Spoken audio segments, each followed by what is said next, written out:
What's up, weebs? Welcome back to Anime Lane, the podcast where we take you down the yellow brick road of anime and have a look at everything it has to offer. As always, I'm your host, Notorious. Joining me once again today is Shaun. Yo. And Melina. Hell yeah. I got very confused for a split second because normally Shaun's on my right and Melina's on my left, but it's the opposite way around today. We're in a new place. We're in a new place, and I don't know how that's going to sound. Last time we had problems with the audio equipment freaking out on us, and I think it's kind of noticeable in some parts of the last 4 episodes between Anime Lane and Nap. Not too noticeable though. Hopefully not, because we did kind of sort it further, tried to fix it today. If you're hearing squeaks, that's my water bottle, by the way. It's you standing in the corner going, But today we're in a completely new location. Yeah. I think hopefully there's going to be less rebounding sound. Yeah, hopefully. Which isn't necessarily a problem, but like when you're editing, you can kind of tell there's a little bit, especially because you guys sit against walls. There's sound reflecting back off of that. It's not like the first episode of Nat where where I recorded sitting in front of a glass door.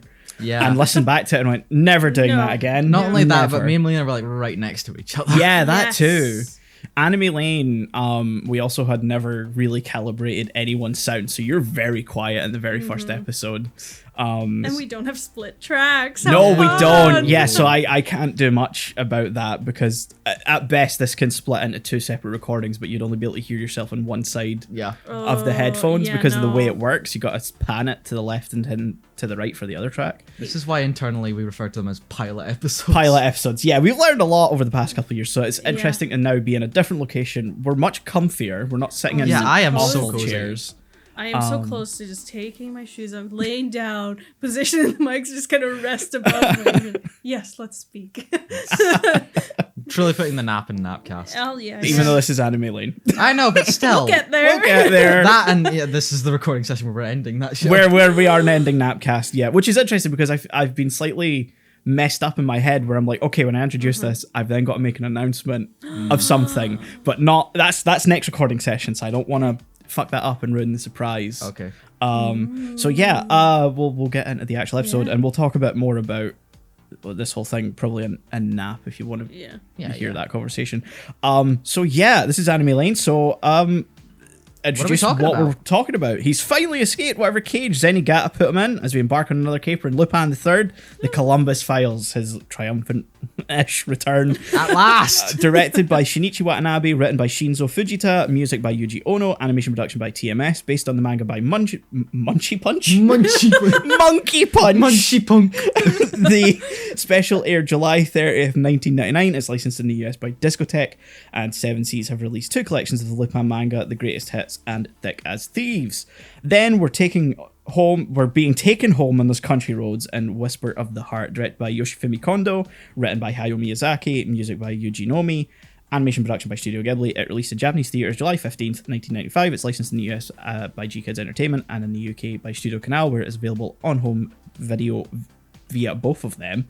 And it's also on Netflix as well, thanks to the Studio Ghibli streaming deal, which I think Grave of the Fireflies is the only thing that's missing from that for some reason. Too depressing. So weird. Yeah. So, yeah. They couldn't give it a U, so they just didn't bother. They're like, let's not traumatize anyone any further. Well, I think I think stuff like Princess Mononoke is that PG? PG, yeah. Okay. I mean, they still probably couldn't give. Yeah, I mean they couldn't give. I think it's just a PG though, because like obviously I own the Blu-ray, and I think it's just a PG. So It really shouldn't be. it's probably down to.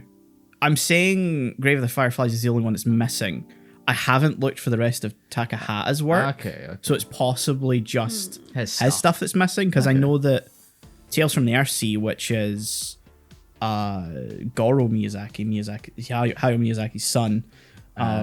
Obviously Yoshifumi Kondo's Whisper of the Heart, and then I can't remember who directed The Cat Returns. That stuff's on there, so maybe it's just Takahata's work for whatever reason is missing. That's absolutely not what we're talking about today, though. No. We're going in a completely different discussion. Yeah. So what are we starting with? Lupin, Whisper of the Heart. I watched Lupin first. I did watch Lupin first. Same. We all had the same. We're unanimous. Yeah, for once. Without coordinating, that's actually We impressive. never coordinate. No. Other than picking the Sometimes. titles. Sometimes we do. Sometimes you ask, and I've already seen one by then, Yeah. so I'm like, or sometimes I have a fun. suggestion of watch Oh, yeah, this and yeah. then That's this, why we but- don't coordinate anymore. No. Because we're all watching these usually at like different times. Usually. Yeah. So Yeah. like it's usually just whatever's best for us in that moment. It would be nice to have another time where like Cagliostro where we can sit down and watch something together. But Yeah, that was that's like nice, very but- few Takes so much opportunities to time. actually do that. Yeah. Yeah, like we live very far away from each We other. and all do. that, so we'd have to like schedule. Yeah, unless like, because obviously things are changing a bit as we go into season 3. Maybe in the morning when you guys come, we can watch something like because we're planning on changing up how we record stuff. Maybe leaving one of the titles to be watched that morning. I don't know. I'd be Obviously, down for that's that. plans for. Absolutely not the topic of today's No, episode. no. We keep going off topic. Yeah, Let's talk just about keep Lupin. wandering. We're too cozy. yeah, are maybe too it's just We're so chill. so chill. Nothing matters. No structure, just vibes. Yeah. Nothing real. But this is- matters. But this is the structured show. This is the structured show. Shit. So It'll be great for nap though. yeah. So the Cumbus files. The fuck is The wrong with Compass me Files. today? Too cozy. Yeah. Too cozy. The Columbus files. So this Very is the good, Columbo. fir- I know that's Columbo, not Columbus, but still. So this is the first Lupin we've watched since the Dragon of Doom, which we recorded Almost a year ago. almost a year ago because that got delayed by about 3 months. Yeah.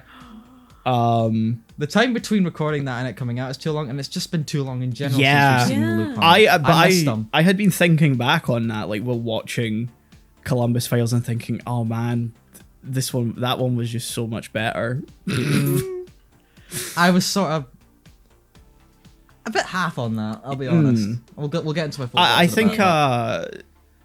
overall Dragon of Doom was more fun because even though I think it falls into a similar category, which I mentioned to you last night, Yeah. I'm kind of starting to call some of these cool Lupin, where they try too hard Action to take hero Lupin. they take the more comedic elements out of it and they try and make Lupin kind of cool. Yeah. And I don't think it works because that's not at all Lupin. I thought they tried with the comedic bits, and at times it worked. Except there's an yeah. immediate difference of like when Fujiko loses her memory, and Which- then you oh my spend the God. rest of the Yes. movie with her being amnesic. Sure. Yeah. That's a word, sure. And then it's right at the end she gets her memory back, and the comedy. Just comes back. It's Suddenly like it becomes back to normal Lupin. Yeah. Yeah, the dynamic between Lupin and Fujiko is usually what most of these end Yeah. up kind of resting on. And I love that dynamic, so I'm very sad it got taken away. Yeah, for this a is the little second bit. one where she ends up disappearing and losing her memory too. Yeah. The other one Yeah. did have the benefit of having the Brazilian football team. Okay, no, that's I not love why that. that works. Yes, it is. It's How would we absolutely. place these bombs between these beams in Not a for very the Fujiko precise amnesia shot? plot in that This movie. is though. what I It worked mean. for everything else. This is what I mean. Is it's like there are other elements in every other Lupin series, Lupin entry we've watched, where even if we're not necessarily enjoying it overall, it's so dumb, it is so funny that it works. You have Yeah. the Brazilian football team fucking placing bombs in Farewell to Nostradamus. Dragon of Doom has a guy get shot in the head and just miraculously survive. Barely a flesh wound. Barely a flesh wound. We're not talking about Misery of Mama. We're not talking There's about Mystery of enough Mana. there. That whole thing. You can go back to that whole episode. Yeah. Whereas this, I just don't feel like there's as many like saving factors of like stupidity. They have their moments. This has some of the best But- visual gags and some of the best Yes. jokes, but there's just not enough of them. I think for it me, gets close, but it just misses the mark. Just ever so slightly. I think there's some great Goemon jokes in this one, Absolutely. especially I do the love- jokes between him and Jigen. It's just I do want to admit I love that part.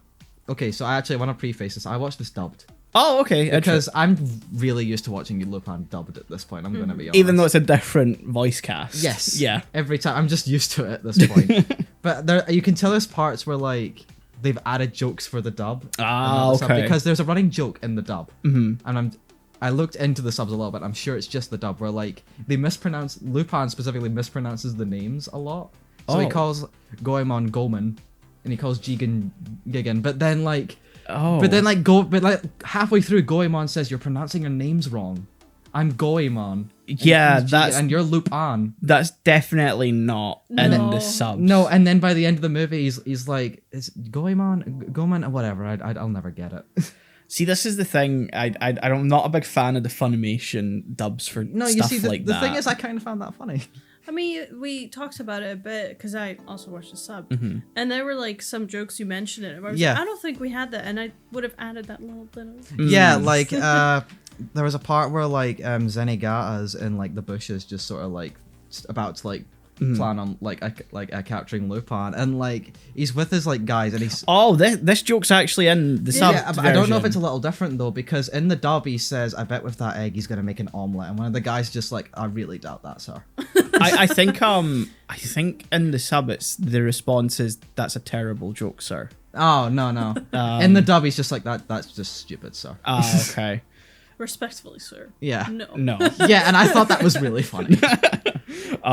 Like he's the one guy that talks back to Zenigata. My favorite joke in this whole one was when the power gets cut in the like The boat. not in the boat in the like Oh, yeah, lab, yeah. and it cuts to Jigen and Goemon like cutting the power, and you've got Jigen with a fucking blowtorch cutting the wire, and you've just got like Goemon in the back, and is like, I can't remember what they're called, but the like traditional Japanese kind of like yeah. Y front Yes. type deal Loincloth. thing, and he just cuts the thing, and Jigen just looks at him and looks back at the camera, and he's like, just shrugs. Yeah, that's great.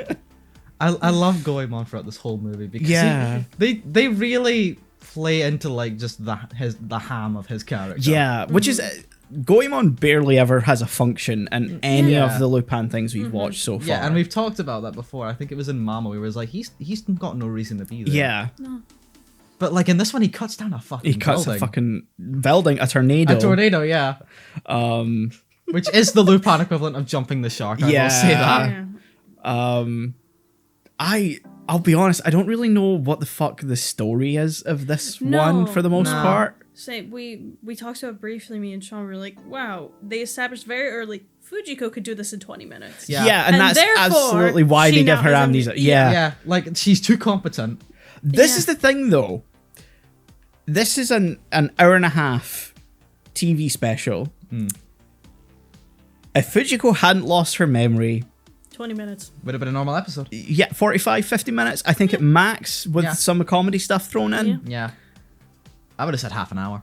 Yeah, because she was like, "Oh no, I've memorized it all." Yeah, like Yeah. I got the entire thing. We just gotta go there and get it, and we're done. Boom. But if you make room for some good shenanigans, like you've Yeah, got yeah. easily Yeah. like a 50-minute Yeah. special right there, and that would have been perfectly fine. Yeah, but we need the Rosaria plot because that's very important for some reason.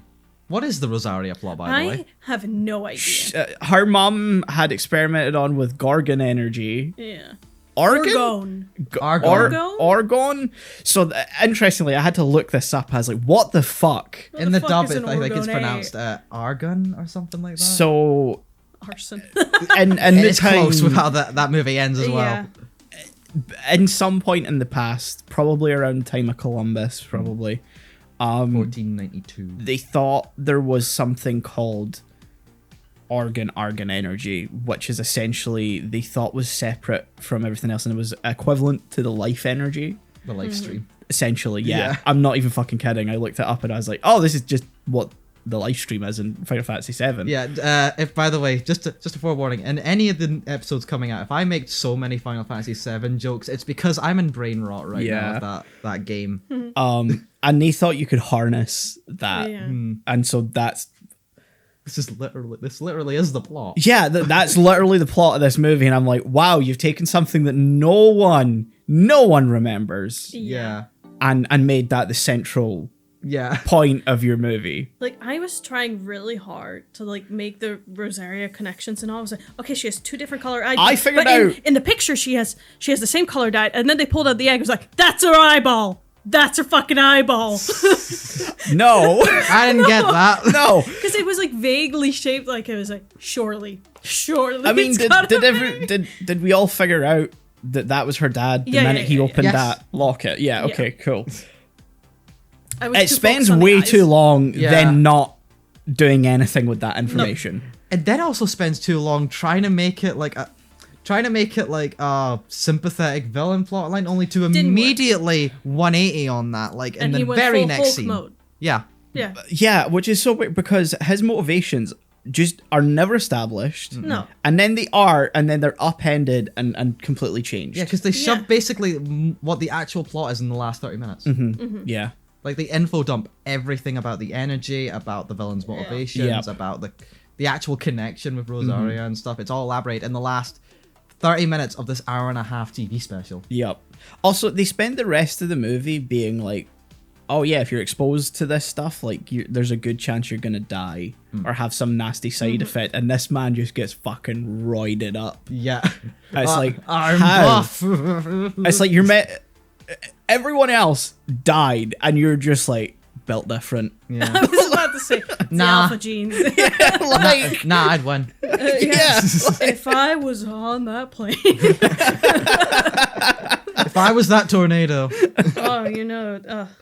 with my bad weather beam. And then he kind of is not that much of a threat after that. I had this No. moment where like I realized right when like they're being chased by the guy and like the fire and stuff, I was like, this is just like the end of a Doctor Who episode. Because yeah. I was thinking of like that first Cyberman episode of like the modern series with David Tennant. That ends with just the main Cyberman just like chasing them through like a burning building and Oh stuff. yeah. And that's a really great story, but it becomes dumb right at the end there. Yeah. And he does the 80s villain thing where he dies by falling like from a large height, nice. which is weird for a robot. Yeah. It is such a strange like last 10-20 minutes. Yeah, Yeah. it just happens. A lot happens. A lot Yeah. just kind of happens for the sake of it. They're you in know? that storm for like too long. Yeah. too. Yeah, to the point where I forgot. Oh shit, there's a storm. Yeah. Yeah. It was a lot of, Controlling the Okay. weather becomes a plot point Yeah. suddenly. but it's not like, I don't want to say established, but it's not communicated very well. No. No, I mean there's that first tornado at the beginning, and I was like, okay, they're heavily implying this was Made. made. Yeah. And then it never comes up until the end of the film No. again, and I was like, oh wow, okay. It really feels like the first part of this movie and the last part of this movie were part of the same thing, and then the middle is a completely different thing. Yeah, that's a good way to put it. Like overall, the jokey bits were enough to kind of carry you through pacing wise. I mean, Some of them I thought were really nice. yeah, I thought they were funny. Like I could get through it just for like those, but like I think it's a stretch to say it carried. Yeah, that's what I mean. Like Yeah. like I said, I think there's some possibly of the best jokes we've seen. Yeah, like there are parts where I did laugh out loud. Like I said this to Melina. Like there was a part. Again, this is kind of the dub because of the way it sounds. Yeah, but like yeah. it's when Lupin's on the boat on his own and like he tries to repeat what Goemon did. The chop. Yeah, the chop. And like it just sort of fails. And in the dub, he's just like, well, this just sort of sucks. I mean, that's the same energy it carried in Yeah. the sub, basically. Yeah. But like that made me laugh out loud just in the way he says, well, that's just shit. The only thing that I'm like kind of disappointed about the fact that you didn't watch the sub for is the voice of like he's the main bad guy for like most of the movie. Anti-Lupin. Anti-Lupin. Yeah. Yeah. I forgot about him. Oh, I His wanted to. voice. His voice. Creepy is- laugh boy. No. His voice No. is insane because he's voiced by Shigeru Chiba, and oh my god, that man has some fucking voice. Ah. He is an incredible actor. He's been in tons of stuff. He's in One Piece. He's been in Dragon Ball, Urusei Yatsura. Like, his filmography list is fucking massive. His voice is so distinctive, and that was my problem in this movie. Yeah. You could recognize it. As soon as I heard it, because the first time he enters, he laughs. Ah. Yeah, he laughs in the dub as well, I will say, yeah. Yeah, and but, like- I imagine it's a similar energy, but the way you're describing it sounds like it's way more camp. No. Shigeru Chiba has such a distinctive laugh. Oh. That as soon as I heard it, I was like, no fucking way. And then just spent most of it going, it's just Shigeru Chiba, man. There was something about him that felt so off. I don't know, I mean, because he's again, I creepy. wouldn't recognize his voice. No, I get it. For me, it was like, I knew I was just watching a Shigeru Chiba character, but I don't think his voice matches the energy of Absolutely the not. character. No. It's like you see him in One Piece, and Buggy, the character who voices in that, absolutely matches the manic energy of his voice. And it's the same in Urusei Yatsura, like it's comedic enough, and it's like all the characters are so over the top that his voice matches that. Like that laugh, I just associate with his character from Urusei Yatsura because he does that like all the time, and it's like proper like fucking screaming laughing, like that insanity of it. Here it doesn't. It does not fit. Okay. It's so bizarre, and I get why everyone's like, man, in the movie everyone's like, man, I hate that fucking laugh. I hate it. Yeah, like part of me was wondering, is that something they put in afterwards? Because they were like, we have to address it. We have to have a character say something. I wonder if they maybe just wrote it for him, because he had been in another special before. When I looked at his filmography again, just to double check, like if he had ever been in Lupin at some point, or had done, obviously, and like brushing up on like his other roles. And I noticed there was a special from like 4 or 5 years before this one, so I wonder if they've maybe written it for him specifically. Yeah. But at the same time, you then think they would match his energy as a voice actor. Yeah. If they did that. He was such an unmemorable character. Yeah, that is the other thing. Yeah, they tried to really make him a big part of the story, but in the end, I forgot. Yeah, the movie forgets about him though. It sort of plays into that whole like, you know, beginning and end are a very different movie in the middle, because he's definitely the middle part of the movie isn't villain, and then by the end of the movie he's completely sidelined because it's a different plot now. Yeah, and then just shows up at the end to get arrested by Zenigata, who goes, I don't know which one's which, and I'm like, no one's brought this up throughout the whole movie that he kind of looks like Lupin. Yeah. No one's addressed that. If they played that throughout, it could have been such a comedic moment at the end where Zenigata could just be like, I don't even care. He looks enough like him. I'll take what I can get.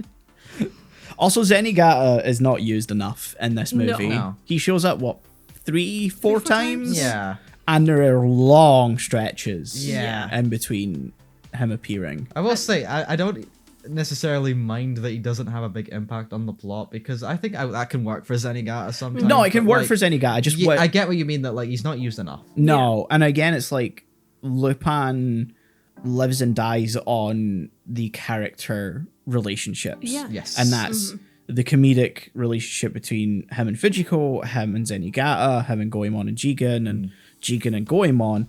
And when you take the two kind of core ones, which are Zenigata and Fujiko, out of the movie for most of it kind of does fall flat, because I mean, props to I don't know if it's the same in the dub, but for Fujiko's voice actress in the sub, she plays Fujiko and Fujiko with amnesia very differently. Yeah, it's the same in the dub. Is it the same in the dub? Yeah, I mean, like her voice is a lot more, I'm not gonna say seductive, but like a lot more like what you expect. Yeah, and in the sub she plays it way more seductive as Fujiko, and then she's way more kind of soft spoken and like polite. Yeah, exactly. She calls him like Mr. Lupin a lot in the dub. Pretty much the very, exact like, same. Sweet and kind and stuff.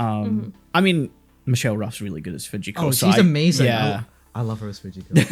That's the one upside of the Funimation dubs, is that she's like the one consistent between most every other dub, because she gets it down. Yeah, so like she is Fujiko. Yeah. Whereas for me, Sunny Straight as Lupin, I just can't hear anything but Krillin from Dragon Ball, so I just can't. Yeah, that's fair. Just can't watch him as Lupin. That's fair.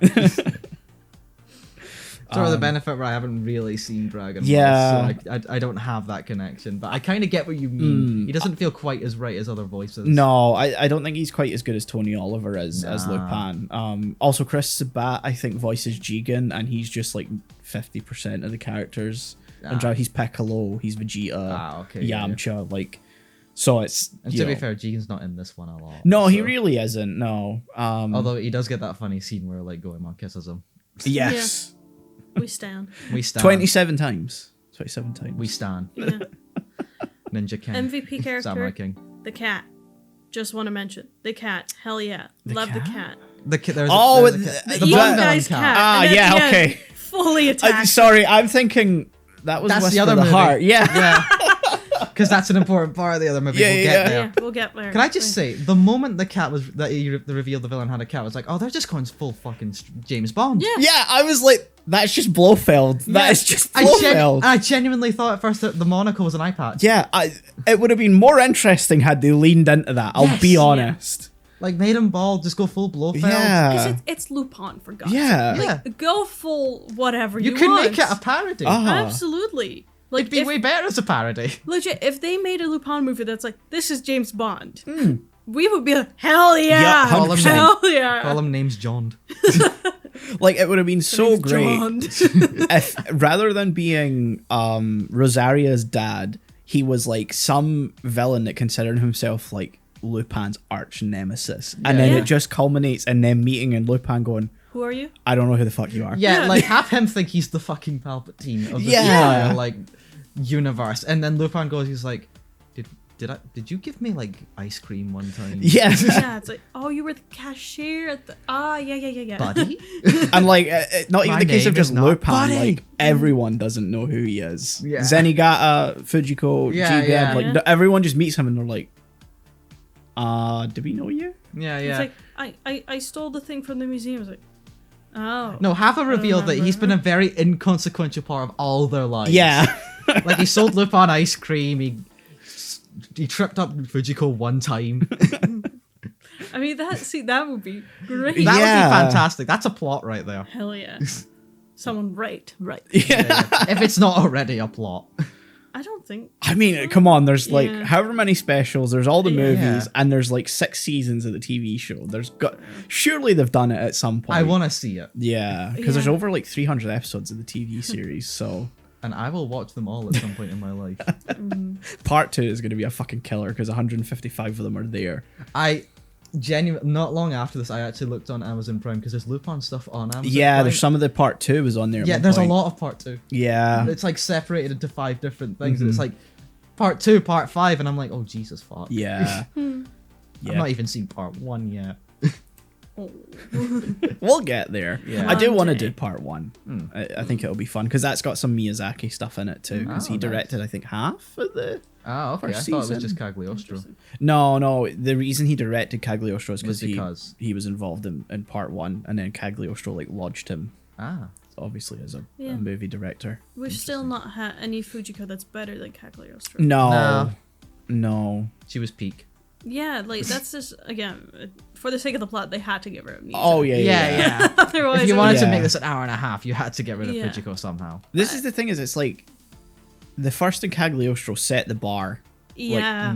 really Way high for too Fujiko. Nice burp in between Yeah, the sentences. Yeah. Could have just passed by, not acknowledging that. I was not gonna go. I was 100%. Fujiko. Oh yeah, Cagliostro and the first set it like really high, and like none of the other ones have ever met it. no. I think I hate them constantly, not constantly because they don't really do it in the TV show, at least from the seasons I've watched. I don't like the specials and the movies we've watched where they've played her as like a damsel in distress. Yeah, that Yeah. just doesn't It work doesn't for work her for character's character, sake. no. No. Because they need to keep giving her amnesia, which is just like, come on, guys. It's almost funny, though. Yeah, Yeah. It's like, oh, you know that she'd get shit done, and you're just like, oh, fuck. I It might as I well would be an like them to audience wink mention at this it. point. Yeah. Yeah. Just someone mention it, like, on screens, like, well, of course you got amnesia, because otherwise this would just Yeah. be done, Yeah, huh? exactly. Do you want there to be a special here? Yeah, I like the idea that they have a flow chart of like, Yes. can Fujiko solve in 20 minutes? Yes, amnesia. No, continue. I will say, I will take amnesia any day over her just being useless like in Mamo. Yeah, Yeah. that's fair. So that was a just complete disservice of her character, where she had all her memories, she was just useless. I think Mamo's problem is that it's very tonally different because Oh, yeah. we talked about it in the episode, I think, where they were trying to be closer to the manga and the kind of darker elements Yeah, that didn't has work. didn't in the work. movie. It's not. I don't think it's a recognizable version of Lupin. No. No, To I anyone. don't recognize that as Lupin No. even now. It's kind of put me off of reading because obviously I did in the introduction mention that there's a couple of collections in English of the manga, and it's kind of I'm like, do I wanna check that out, or do I want to keep going with the anime where they've got a bit more fun? Yeah. Because I'm more here for that. Like I enjoy that he's a fun goofball rather Yeah, than exactly. a sex pest, Yeah. which he is. Yeah. like, But you he's know, a funny sex pest. There's a line in there. There's a fine line when it comes to that, where you can make it funny and not serious. Yeah. Like, you know he's a dick, and they recognize he's a dick. I mean, I think, again, we addressed that in the Mamo episode where it's like, the relationship between Fujiko and Lupin is playful and consensual, whereas in Mamo, it really treads the line. Yeah. And to be fair, they tread it a little bit in this one because she has amnesia. Yeah. And he tries to do that sort of like Springer memory back. But you love me. Yeah, we love each other. Shock treatment. For me, it's like, okay, you're getting too close into this is rape. Yeah, I mean, again, from my point of view, Lupin as a character would never. No, that is 100%. Yeah, exactly. And they do try and like backpedal right after, where like you realize, oh, this isn't working. This is so fucked up. Here's your jacket. I feel really sorry about this. But like, the damage is already kind of done. Yeah. You can't just backtrack on that. No. And then they have Rosario going, you can kind of see how sweet he is. And I'm like, no, don't say that here. Don't say Not that. now. No. I think I get it because, like, in that moment, he's playing how they usually would play off each other. And then he backs off when he realizes... Yeah, I get the intention. I just feel like it wasn't executed quite in the best way. I mean, it is the 90s, so exactly. It does come with that caveat of, like, when they do stuff like this... Ooh. Because isn't there, like, just a popular film from the 90s where it's like, oh, woman has amnesia, random guy convinces her, no, you're my wife. And I know they gender switched it a few years ago with Anna Faris, but I feel like I probably would know this movie if you named it, but I have no idea. But yeah, that it kind of reminded me of this, where in the moment where they mentioned, it was like, no, we're long lost lovers. I was like, oh no, we can't just do that. I don't think I've seen this movie. It sounds sort of familiar, but then again, that does sound like a thing that just happened in 90s movies. Yeah, the closest thing I can think of is Misery, which is very different. Which is where she captures the author and makes him write a book. Yeah, the closest thing I thought was True Lies, if you've ever seen that. No. It's an Arnold Schwarzenegger movie, but like his wife is a... Oh, the James Cameron movie. Yes. Yeah, okay, I think so anyway, but like Laurie Strode, what's her name again? We know her name. Oh, she won the Oscar not long ago. Yeah, fucking Knives Out. Jamie Lee Curtis. Yeah, his wife is Jamie Lee Curtis in that, and like the plot is he's like a spy, like a super spy, but she doesn't know.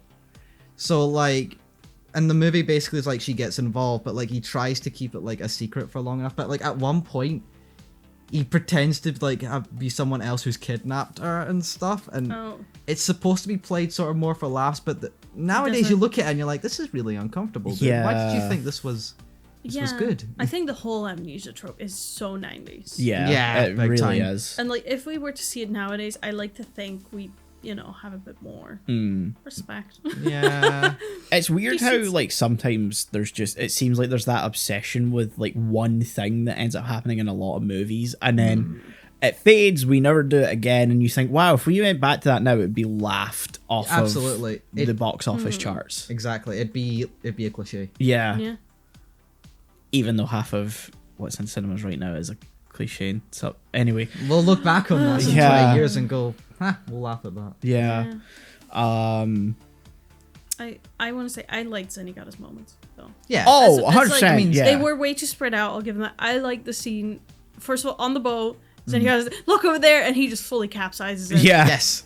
I think my favorite part is them like on the beach, like washed after up. That, and he's like, there they are, I need to go get them, and like his men are dressing him, and he's like walking away, and he turns around, and he's like, well, come on, get dressed. And they just look at him like, are you fucking kidding me? Yeah, like this is the closest we've been to these men that insubordination. Yeah, exactly. We've talked about. He takes his army. Of police officers. His boys. With him. He takes the lads with him every time. His guys. And they're like, we just, I don't know why he has this authority, but we just follow him. We never catch the guy. No. But, I love it how in the first it just seems like they've got like a religious sort of like following of him. Yeah. Like they will follow him to the ends of the earth. Secret. They don't know what Lupin is. No. We've never seen him, really. We think he's just a figment of his mind, but this is really fun. They're just there for the hazard pay and the exotic locations. Yeah, this is a business trip to them. Yeah. 24/7. At some point, someone said, I think Lupin's been spotted in the Bahamas? No. What? No. Also, I love that like they mention New York at some point for like Oh, yeah. when the tornado's hitting. We see London Bridge, or Tower Bridge, I should say.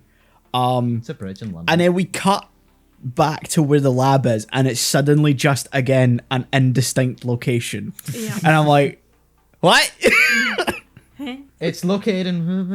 that literally happens because they're talking about how when you pointed out they're like the weather is going to destroy security, and then they're in the middle of saying something, and I'm pretty sure they're about to say where the lab is, and they cut back to where the lab is, and I'm like, huh? I like it though. I like just in film when they're like, oh yeah, the base, where is it? Meanwhile, at the Legion of Doom. Well, I love that line. I'm not sure what it is in the sub, but in the line, like, I think it's like the president or something says to like the guy, this tornado is a threat to our national security. No, yeah, that's the exact same thing. It Yeah. is. And that made me fucking ball out my... I was We gotta like, shoot the tornado. Because it's like, oh, this tornado's a terrorist. Send the military. I also love there's another line, again, I'm not sure if it's just the dub, but like they say that like controlling the weather is how you achieve world peace, and I'm like, fucking No, really? again, I don't it's think in the it is. subtitles. It's in the subtitles. Okay, cool, but like That's just the level of stupidity we're working with. yeah, that's just base level. Yeah. Cool. But I just love that line because it's like, really? That's what's holding us all back? That's the main sort of struggle of humanity? The fucking weather? Yeah. Weathering with You would have been a totally different movie. I love how there's one throwaway line from Rosaria, her dad, where he's like, you were going to use the power of the weather for peace. And I'm like, how? How does... I mean, give rain where there's drought. I suppose. That doesn't solve world conflict. That is such a fucking leap. I might as well call you Kermit. Kermit has legs. I So love no that. one's going to Sorry. get that joke. I stole that unashamedly from Penny Parker's Oh Snapcube.com. my god. No, I love that. Please, that's amazing. I use it all the fucking time. That is such a fucking leap. I might as well call you Kermit. Oh, Jesus Christ. But like, you know, yeah, everything would have been solved if we just like had more sunshine. Yeah, like, everywhere. Yeah. you can't tell me that you can use the weather to solve the Israel-Palestine conflict. You can't tell me that you can Nah, use it to no. create peace in the Middle East. every single geopolitical conflict, we just gotta throw Storm from the X-Men in there. Now, yeah, Should get it may done. I offer- That's called Thunder. terrorism. Nah, Thunder. It's like, Nah. being a little bitch. Thunder, bitch. nah, it's the X-Men. So I want to say I love this movie now. I love that they should have leaned more into the nonsensical. I Yes. want Yeah. to control the weather, and they could have done the full 180 from for Again, peace, like, for you could war, have gone yada, yada. the full Blofeld route with Yeah. something like Yeah. that, because it would have worked. It would have worked. I mean, Call him Weatherman, and I'm like, yeah. fuck yeah! Lupin versus the Weather Boy. Wouldn't you like To to know know Weather Weather Boy? That's the name. That's the name of the story. Yeah. Lupin, wouldn't you like to know mean- Weather Boy? Like, the title is also like Fujiko's Unlucky Days. Yeah, Yeah. Which Da is Capo. the worst. I don't know. You got to remember the random bit of Italian, Da Capo, Fujiko's Oh, yeah. Unlucky Day. Yeah. Doesn't make sense when I watch it. I get why they renamed it to the Columbus Yes, Files for the English absolutely. release. Yeah, I don't get the title. No. Calling it because Fujiko's Unlucky Day is just really funny to me, though. it- Like, yeah. She had one unlucky day and then a subsequent unlucky couple of weeks. yeah. Fujiko's no good, very bad day. Uh-oh. A Fujiko story. Oops. Also, it kind of brushes over the fact that, like, she manages to get to Rosaria's home and she is, like, gone feral. Like, Yeah. she is Yeah. gone native. Like, Yeah, she's gone like full on like wild child. yeah. Yep. How'd she get in that house? I don't know. Again, Fujiko just has this it's secret sense in her. I climb through the window. everywhere is, like, so indistinct when it comes to where they are at the start when Lupin and Fujiko are about to get it on. Then Chicka bow wow. wherever Rosaria lives with the pawn shop place, that That could be two different concepts. like the concept of her finding her way there, you just can't fathom it because you're like, where was she? Where did she go? Where did she come from, Cotton Eye Joe?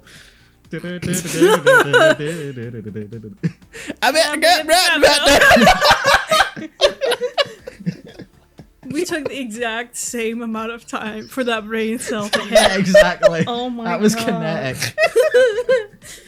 That's what Lupin does to us. And Yeah. I like that about it. Like, it doesn't have to be a great movie. You're just there for a time. Look, you Yeah. saw how much fun I was having with the last 20 minutes. Oh of yeah, this yeah, movie.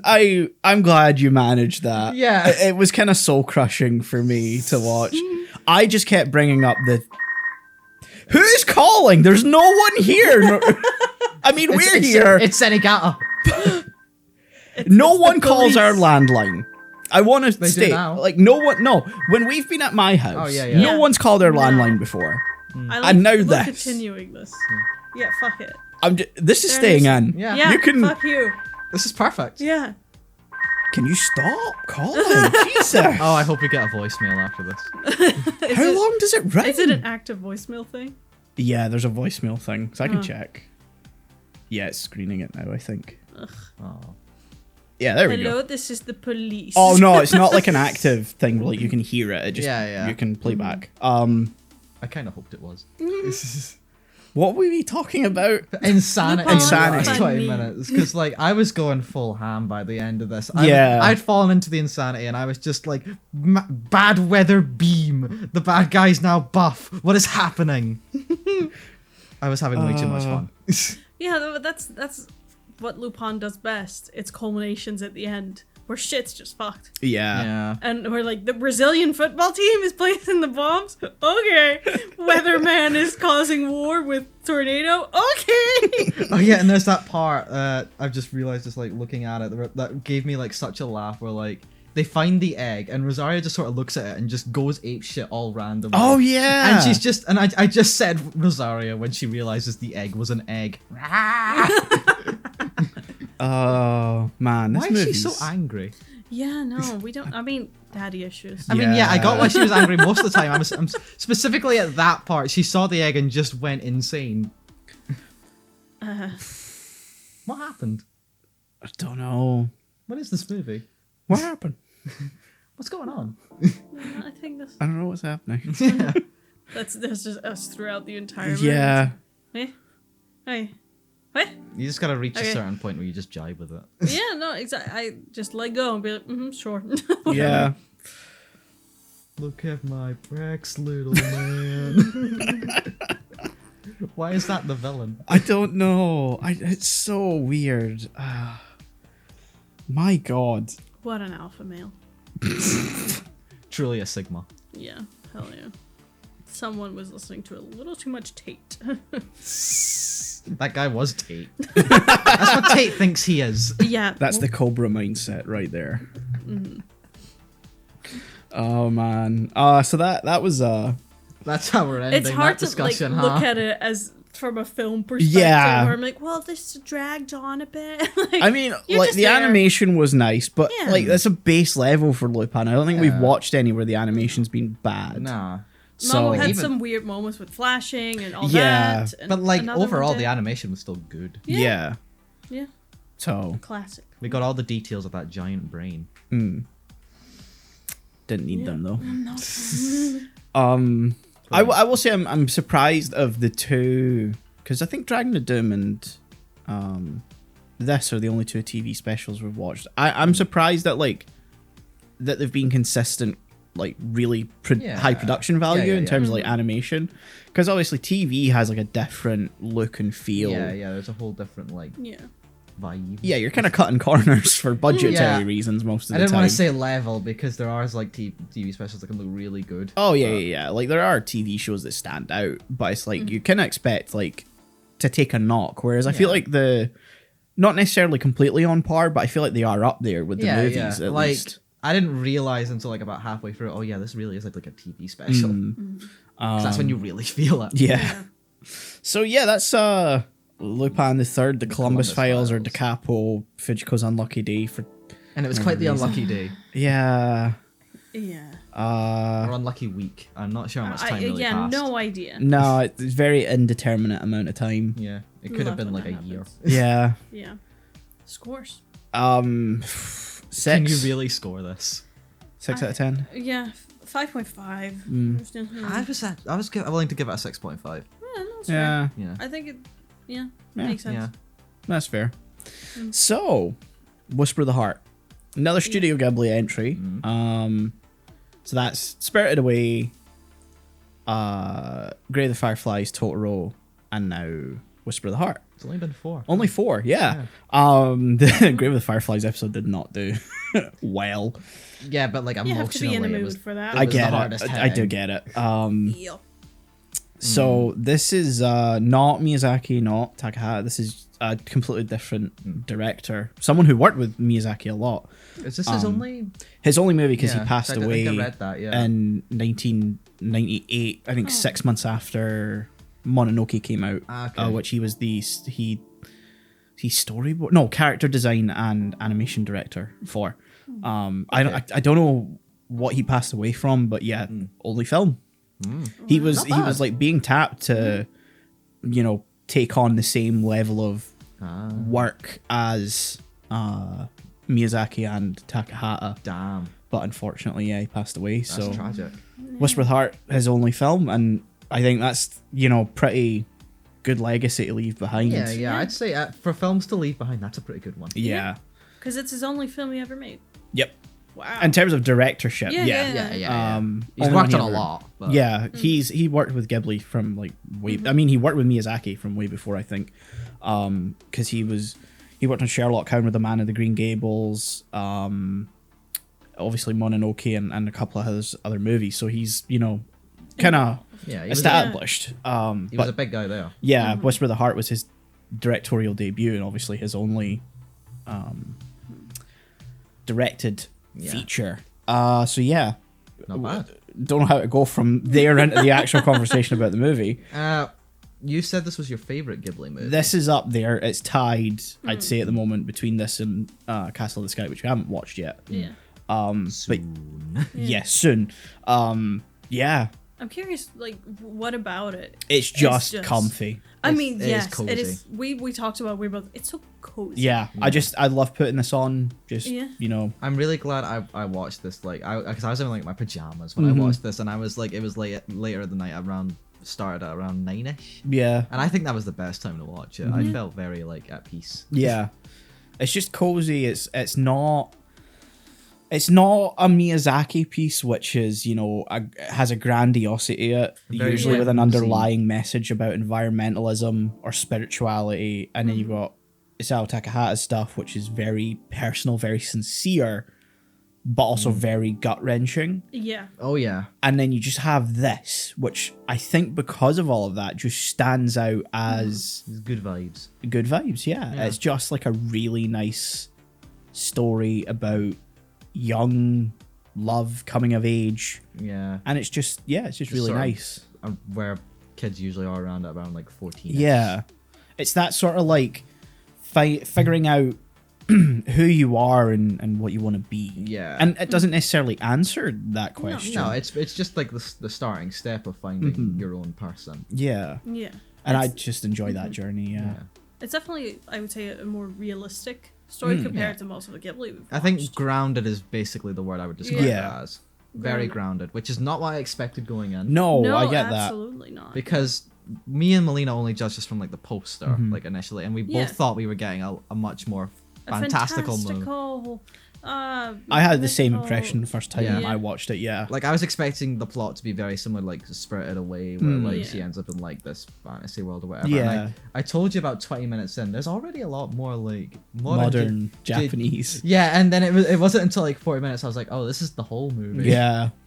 Yeah, like I wouldn't say I was disappointed with it, but it was just very much a subversion of my Yeah, it was expectations. different than what I Where- expected.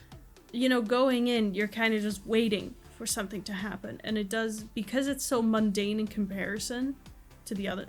Mundane's not the right word. No, there's a mundanity to it because it's about everyday life. Yeah. So, Yeah, and like it takes, I would say, a while to kind of get started. going, yeah. Which as a portrayal of real life makes sense. Life's Yeah. fucking boring as shit. We all know this. Like, nothing is as interesting as we want Yeah, it to be. and I think it's more sort of like to, I think, get you in the point of like, she's just a normal kid who's going through just the same shit every day and the same shit everyone else is going through, and then it like gets to the point where it's like, you have that experience as a teen where suddenly you kind of feel like life's getting started, Yeah, you're like, oh, I've got to figure stuff out. Yeah. And it's because you're a teen, you think it's kind of the end of the world, and then like eventually something happens where you're like, oh, it's just fine. It's fine, and it's not that bad. And I think that's sort of this movie. Yeah, because that feels like a thing. Because I definitely felt that the very real thing for me. That this is I'm not sure if this is a weird thing to play out, but like it does.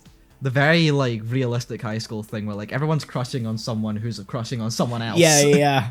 And it's like a continuous just chain of people crushing on each other but never recorporating like feelings and Reciprocating. Recuperating. Reciprocating. Resuscitating. I can't say words, but that's fine. that felt very real to like high school, and I was like, oh man, I did not need that hit today. I remember. Wow, what a high school experience you guys had. We just didn't do that. I didn't say that was my experience. No, that's I said that was my experience. I assumed it was like... That was a bold assumption. Yeah. I made sure to say that was my high school experience.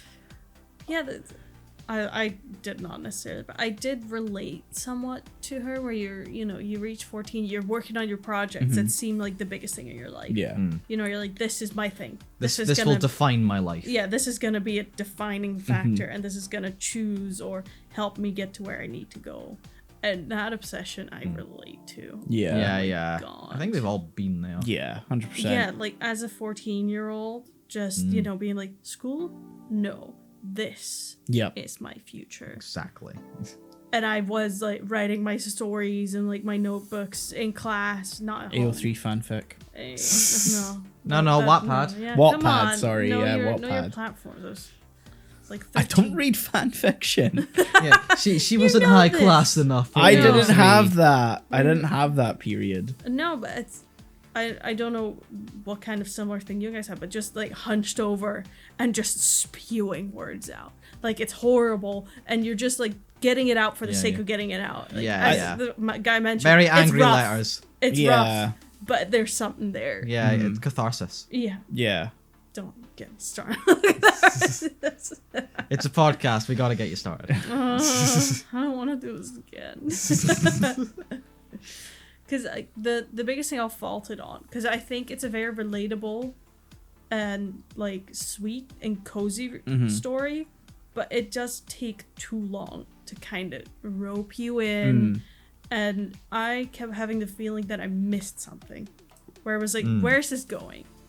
Like I know they established like, oh, this guy is renting the same books and all that, but to say that was the major, like, as we know it, plot points or their needs/wants, that I don't think was communicated as well.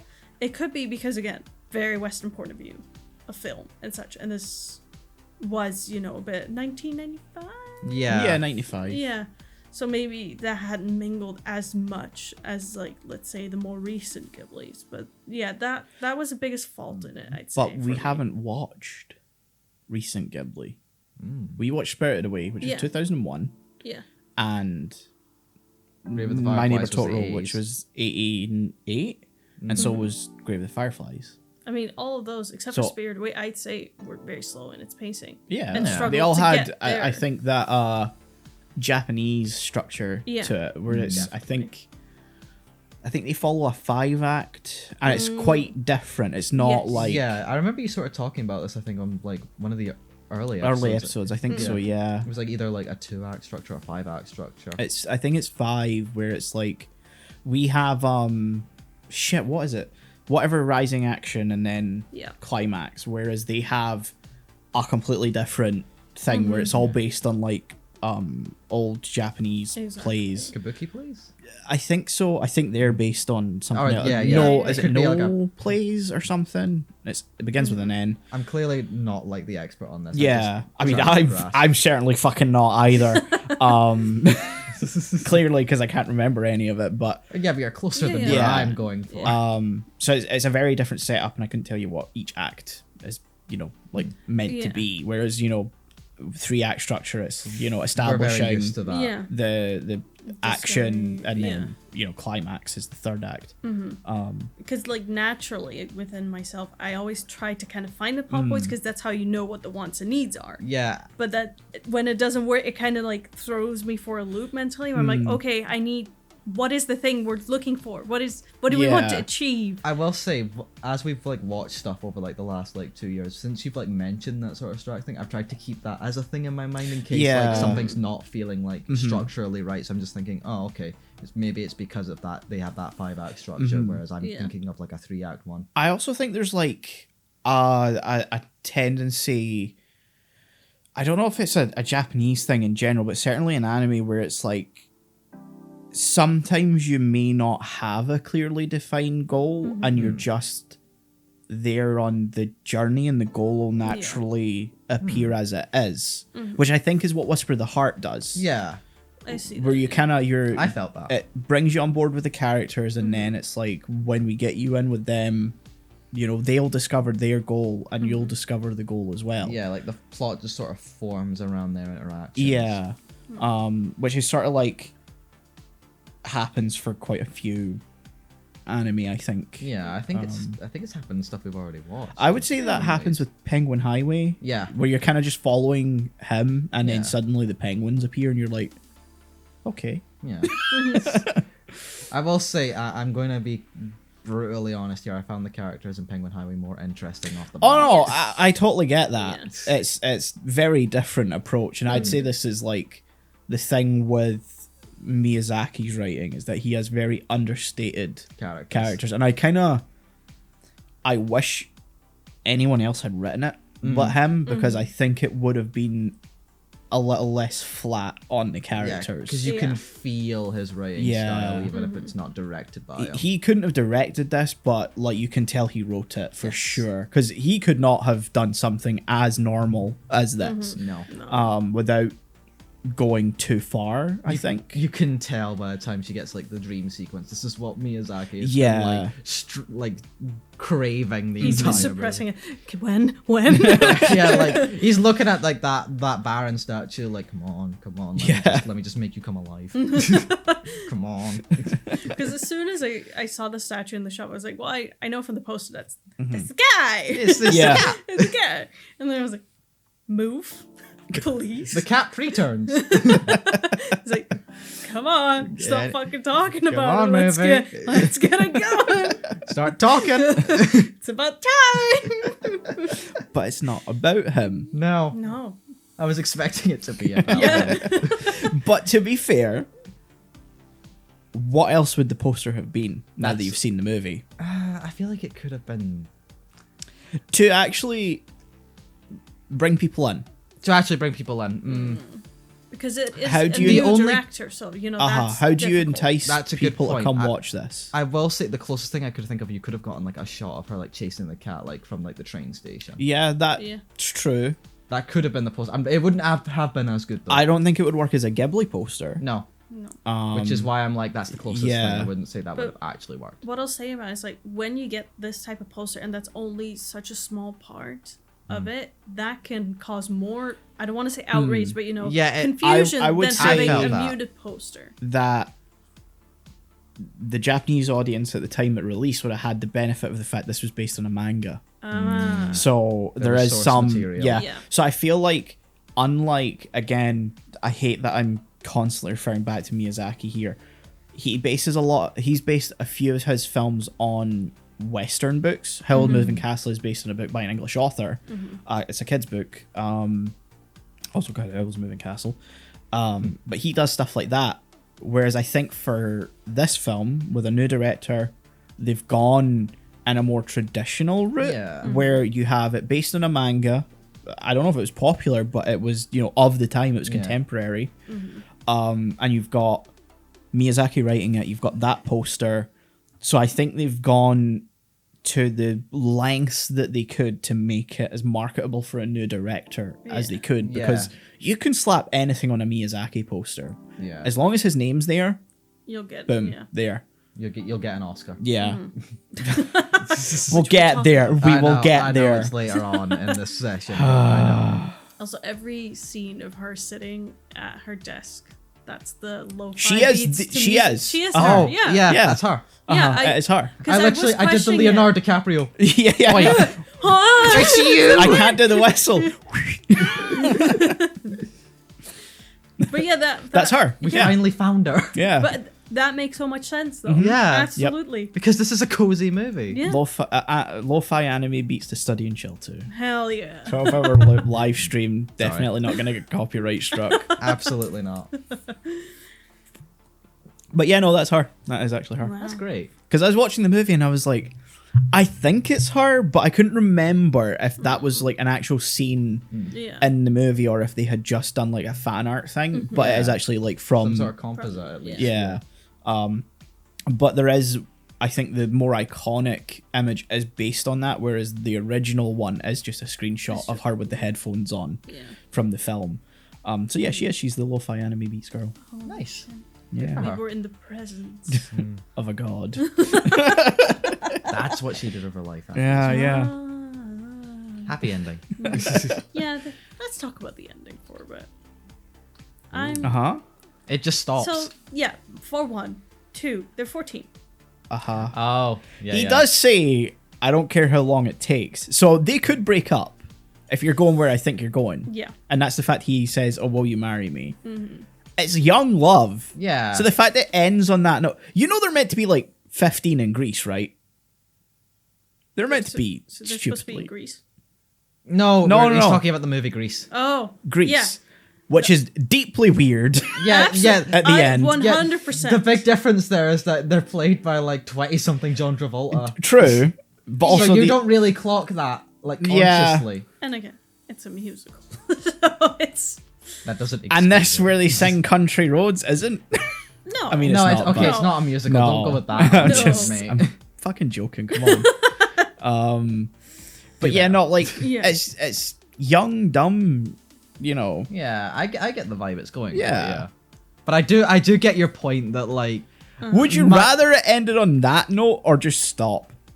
Well, maybe a different type of note where you know they can have a conversation where they express their feelings for each other without saying "Let's get married." yeah, like To be you think fair, it was when- just that one step too far. Yeah, one step. To be fair, when he says he's moving to Italy, I get why he's going that way. Yeah. Because it's like when you're that young and you're moving a whole And couple of continents away, we did also say talk about earlier how at this age you think everything is forever. and there's that. It's like in that moment he's like, yeah, this is the only way I'm gonna be able to keep her. You know, I've bagged her. Which you No, say we it got like a- that. It's not exactly healthy. He Yeah. got the bag. Oh no. Bagged my moose. Now he's got to try and keep her. I get it. Like it's yeah. I think it's just we've seen so many movies where like that sort of thing is then sort of analyzed and it's found to be very unhealthy in other movies. Like that sort of mindset. Yeah, I'm not necessarily because again they're young. I don't see the unhealthy part of it, but I think maybe just- not. Maybe unhealthy wasn't the right word, but No, just sort but, of like I get what you mean. not where it's smart. Like, where it's perhaps like over expressing Yeah, your yeah. emotions and therefore causing kind of an or going like imbalance too there. fast. Yeah, I think that's what I was trying to get there. I think a really like a conversation where they maybe talk about, oh, I want to live in a house where I can see this, and he's like, I'll live I there want to with bring you. it back. They're like 14. Yes. Yeah. You're expecting them to sit down and have a conversation. Which they had throughout the movie many times. But I mean on the level of like actually you're looking at it from an adult perspective though, is what I'm meaning. You're expecting them to have a conversation of sitting down and like, oh, let's move in together. Let's, do our taxes. But I'm not necessarily saying it that concisely, just them talking about, like, let's say their dreams for the future. They're just talking about, I want to have visited this once. I want to have done this by the time. Would like to have a garden with an apple tree. And they're like, well, they're I'll help you young plant and it. dumb and running on adrenaline. I mean, he's right. I got nothing else. You're arguing logic to an illogical point. Like, the only point I'm arguing is that I think it would have been a better note to end on. I'm not saying it's more logical for them as characters. I think it would have been a better note to end Like on. thematically don't- Yes. or narratively. Yeah. I don't know. I think it ends. I feel like at this point it's just down to like what your taste in like Yeah. movies. is, Yeah. like Absolutely. endings is. So Because everything was kind of, not set in stone. yeah. Like, throughout the story, everything, you as we said, you kind of get taken on a journey and you figure out the plot as the watcher. I think having that element at the end would just thematically be better, because it kind of felt like they just went from, nicely flowing along to, okay. I'll agree with the point that they're kids and maybe they're thinking ahead and all that. And they've got that sort of very romantic sort of like view of love. Yeah. I think it does well as like an end note for this chapter of their lives. And like wherever it goes, like of course they're going to have struggles after that, but like this is just kind of like I'll admit, when I heard that, my immediate thought was, oh, in 10 years they are not gonna. Oh yeah, like 100%. Like I'm watching that going, yeah, you ain't I ain't surviving. happening, bro. But like when you're that young and you're in that sort of headspace and you're in that, moment, that's the sort of thing that happens. That's the sort of thing you say. And then you look back on it in 10 years and you think, why the fuck did I do? Why? Brain dead. Yeah, so I don't know. Like I have some lived experience of not that exact situation, of course. Yeah, but I know. I remember being like in a headspace like that at that age, so I got it. But maybe it's a female perspective then. Maybe. Because not at all. It could just be a you thing. No, I don't want to say it's just a you thing, but I feel like there's more contextual stuff just that as your experience. Yeah. That's definitely possible as well. It could be that my mindset is very much, I will not lie to someone, so I would never tell someone, I will marry you if I'm not 100%. If you don't being honest doesn't necessarily mean that you wouldn't say something like that, because you in that moment you could think you're being honest. Yeah. I feel like I'm too realistic. The Bene Gesserit and Dune don't discern truth through the fact of like you actually saying the truth. They discern the truth that you believe. Your motive. Yeah. It's more that they think they can only base truth on the fact of like if you say something and you fully believe what you say. So you can have someone killed, but as long as you don't do the deed and you say, oh, I didn't kill them. Yeah. Well, you didn't. Yeah. Someone else did it. Yeah. Even though you ordered it, you're still telling the truth. Yeah. Sorry, I don't know why. Weird tangent. Yeah. You remember earlier how I said that I was in a Final Fantasy VII brain rot? Well, he's the same. I just finished reading Dune. This reminds me of this chapter. So this reminds me of a Zelda game. But that's more what I mean of necessarily telling someone the truth doesn't necessarily mean straight up telling them a lie that you know is a lie. It's telling them the truth that you believe at that point in time. Yeah. So again, I see why the ending, but from a personal standpoint, I think to match with its themes and pacing and like the way I don't know how to describe the characters. You mentioned flat earlier, but that seems too derogatory. No. I think it's more there's realistic, but I think using the term flat is more just I think Miyazaki couldn't be as out there as he normally would, and so there's a bit less life. Again, I'm going to come back to the word grounded. I think it's more grounded, but I think I said flat because I think if anyone else had written it, the characters would maybe have a bit more life and expression to them, whereas they're a bit more... flat is the only thing I can think. There is probably a better word to describe. Muted. Yeah. They're very muted, like their characters were tuned down again, more realistic. Absolutely. So I definitely appreciate that. They're ironically not as animated. No. Which is hilarious if you watch like any like Japanese film that kind of has a similar story to this. Is it's like it's overacted to shit. Absolutely. So. And sometimes that's great. Yeah. But let's talk country roads. Yes. Concrete roads. Very important to this film. Yeah. I think it's also Olivia Newton-John singing that in the start of the film. Great I version. thought it was. Yeah.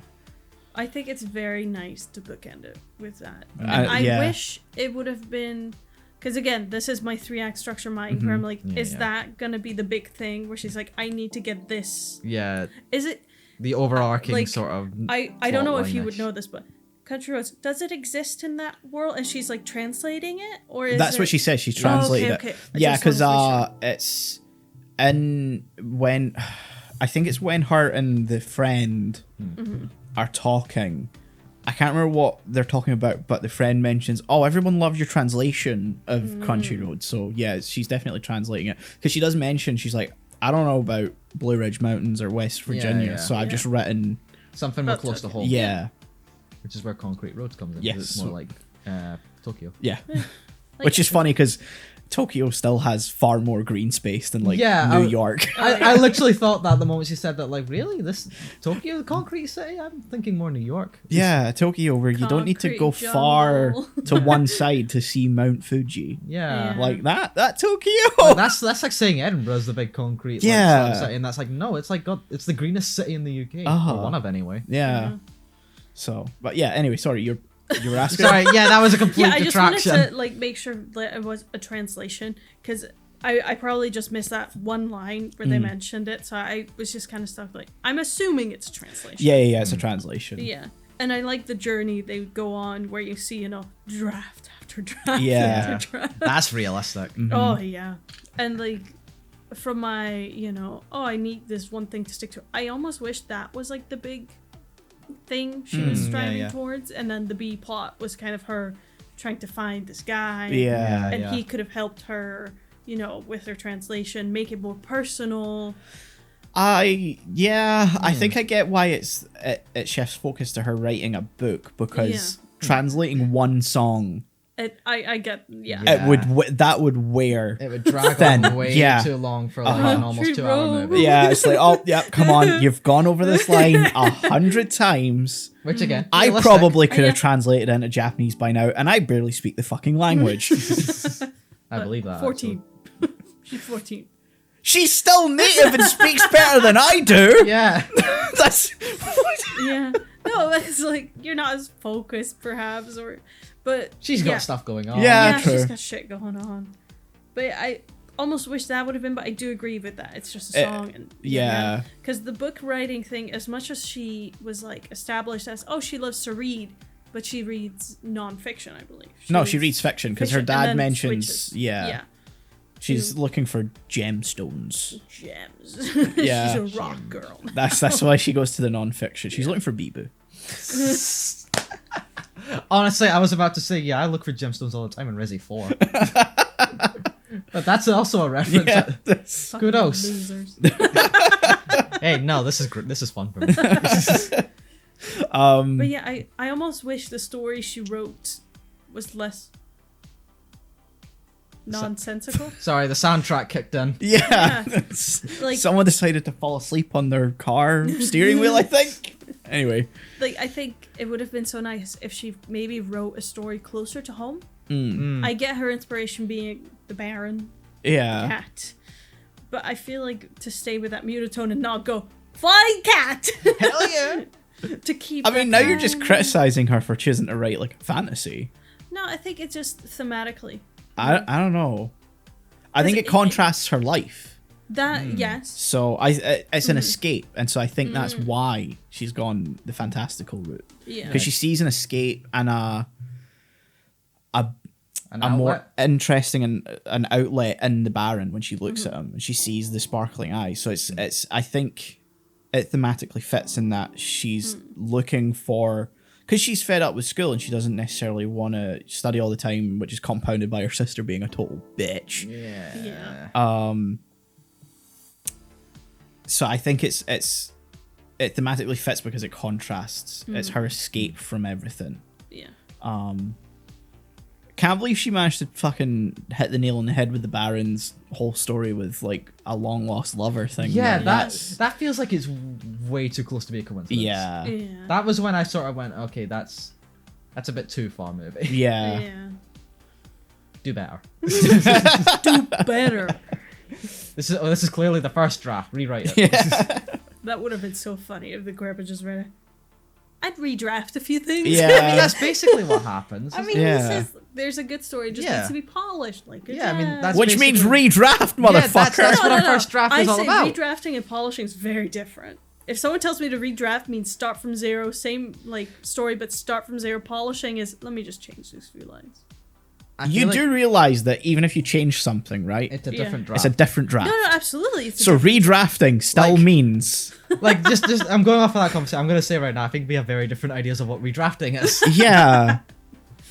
Because I did sort of That is semantics. That is Yeah, no, semantics we're that not you're arguing. arguing. that is. But I did laugh like a little at the end, where like he's basically describing it, and in my mind I was basically saying, "Oh, so the message of this movie is she finally figures out what the fuck a first draft is." That was the plot. I like that as a plot, weirdly. Yeah, exactly. It does fit though, because it's like when you're 14, you think, oh fuck, I'll do it first time, it'll be great, and then you do it and you're like, I don't know what the fuck I'm doing. I genuinely remember being not like at that age, but like slightly younger, realizing what drafts were and like the whole concept, and just having my mind blown. Like, I cannot get it right the first time. Yeah. What? But yeah, that was basically the result of my brain trying to find a 3-act structure to this. So yeah, that was it was an was enjoyable cozy. watch because it's definitely very different from what other things we've seen before. yeah. Yeah. Again, probably the most grounded thing we've Yeah, watched. absolutely. Yeah. Depends how you look at Grave of the Fireflies. That will always stand apart. I think no matter. Absolutely. It How also long depends we- on how you relate like groundedness to dramatic. Yeah. Yes. Because that's a very dramatic movie, but it's also pretty grounded. Yeah. Depending on your point of view. Exactly. Anyway, now I'm just having flashbacks to Grave of the Fireflies. Moving on. Moving How on. are we? Any other points? Well, I don't know. We're Mention? at currently an hour and 25. Even if we take the 10-minute preamble off, it's like an hour and 15. Okay, let's end it right here. Scores! What do we think? I'm giving this an 8. Solid 8. It's hard because like I do acknowledge it's not like perfect, and there are issues. I will admit it's slow, and it probably could have had some redrafts to maybe bring the pacing I like that. a bit tighter. But it's your score, so do not compromise. Yeah, no compromise. There is just something about it that's so comfy. It's so. The one thing I forgot to bring up just real quick. Each time I've watched this, the scene where they actually sing Country Roads has always just like made me well up, and I have no idea why. I get It's it. not a necessarily emotional scene, It's a very genuine but it's so scene. genuine, it's so nice that every time I've just found myself brought to tears by it. It feels so viscerally like human, especially at that age. That, Yeah. like, I get it completely. I didn't like shed a tear, but I felt like the emotion in that. Yeah. Like, just that little moment, and like I got it. Yeah. But yeah, all that being said, it's a 10 in the sense of like I could watch this film over and over, and it will always bring me comfort, always bring me joy. It's not perfect, No. but it is what I would deem a 10 for enjoyment. Of course. Yeah. So yeah. Valid. Now fucking go ahead, rip it to pieces. 6.5.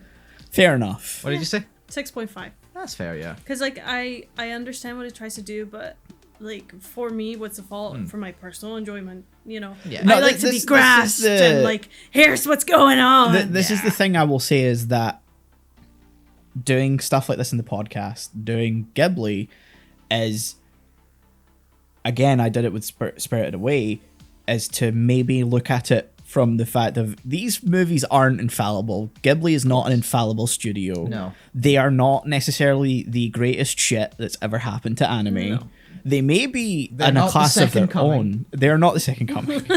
They may be in a class of their own. They may be well respected, but at the same time, Everybody makes mistakes. Yeah, exactly. Everybody. that's not where I'm going. No, I get where you're coming from though. It's, my it's point human. is more is that maybe we need to challenge the fact that everyone fucking loves these movies. It's rebel like- against the system.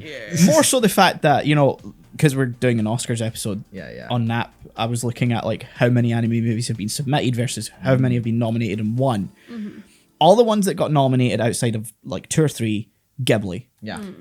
And I lost count of how many actually ended up being submitted and were just passed over. And some of them were fantastic films. Yeah. I wouldn't be And- surprised because I will say right now, having watched only just like 4, obviously, so not like the biggest sample, but like I would say out of everything we've watched, Ghibli is not one of the top studios. No, and I will say it's like we've not watched what I would deem like the greatest parts of them, and it's why I'm kind of more annoyed that Miyazaki has won for the movies he has won for, because it doesn't feel like it's like Leonardo DiCaprio winning for The Revenant. That doesn't feel like a Yeah, win because of no. his acting in The Revenant. It feels like a win because of his career, and it was Yeah. such a long in the making thing for him to win. Yeah, exactly.